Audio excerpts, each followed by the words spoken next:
آپ فرماتے ہیں کہ اچانک فرشتہ اترتا ہے تو آپ کو اتر کے آپ کو لے جاتے ہیں خانہ کعبہ میں.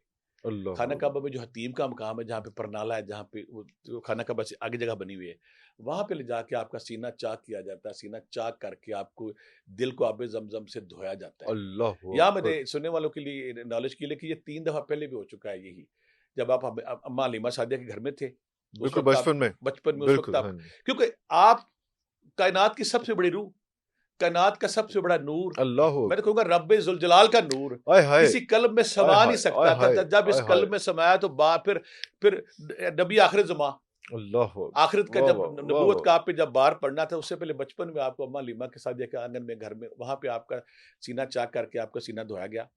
پھر نوجوانی میں ایک دفعہ یہ ہوا, پھر نبوت سے پہلے پھر دھویا گیا. یعنی کہ آپ دیکھیں نا, یہاں پہ آپ ہمارے لیے بڑی ایک نا چشم کشا حقیقت ہے کہ رب ذوالجلال کے سامنے جانے سے پہلے ایک عام جسم برداشت ہی نہیں کر سکتا. اللہ اس کی اکبر. مثال میں اس طرح دوں گا کہ موسیٰ علیہ السلام جب کوئی طور پہ گئے اور بار بار اللہ سے ریکویسٹ کرتے کہ اللہ میں نے تجھے دیکھنا ہے, تو اللہ کہتا ہے موسیٰ تو مجھے نہیں دیکھ سکتا. نہیں دیکھ سکتا. کہتے نہیں, میں نے بار بار آئے دیکھنا ہے. اللہ فرماتے, کائنات کا بادشاہ فرماتا ہے کہ تیرے اندر وہ سکت نہیں ہے, نہیں ہے, تیرے جسم کیپیسٹی تیری نہیں آنکھ میں وہ ہے. طاقت نہیں ہے کہ نہیں تو مجھے ہے. برداشت کر سکے.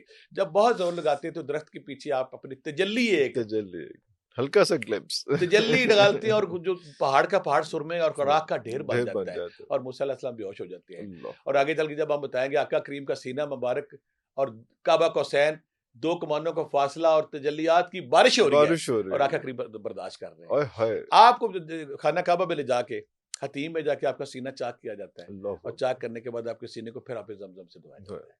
تصور کریں چوتھی دفعہ, یعنی کہ ایک کائنات کے بادشاہ کا نور, جلوے, اور اس میں کرنٹ لیول کیا ہوگا کہ آپ کو بار بار تیار کیا جاتا ہے تاکہ اس نور کو, اس روشنی کو, ان جلووں کو, تجلیات کو برداشت کر سکے. دھویا گیا, دھونے کے بعد آپ کو براق میں بٹھاتا جائے گا. اور جبرائیل کہتے ہیں کہ اے شہنشاہ دو عالم, رب ذوالجلال آپ کو یاد کرتے ہیں, وہ اداس ہیں, وہ آپ سے ملنا چاہتے ہیں. اللہ آپ سے ملنا چاہتے ہیں. آپ کو بٹھایا جاتا ہے. بعض روایات میں آتا ہے کہ آپ کو مدینہ میں 2 نفل پڑھایا گیا ہے, بعض روایات میں رسے پڑھایا جاتا ہے.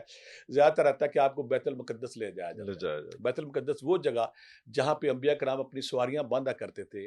شہنشاہ دو عالم, وجہ تخلیق کائنات, محبوب خدا, ساقی کوثر, اپنے براق کو وہاں باندھتے ہیں. باندھنے کے بعد پوری جو انبیاء کرام کی وہاں پہ امامت فرماتے ہیں. اللہ اکبر. انبیاء کرام کی دیکھیں, ہمارے محبوب کی, ہم کتنے خوش قسمت ہیں. میں اکثر کہتا ہوتا ہوں عرفان بھائی کہ ہم ساری نعمتیں ایک طرف رکھ دیں, صرف جو آخری نبی کا ہمیں امتی بنا دیا گیا ہے نا, آئے ہائے آئے ہائے. اللہ اکبر, یہی بات ہے.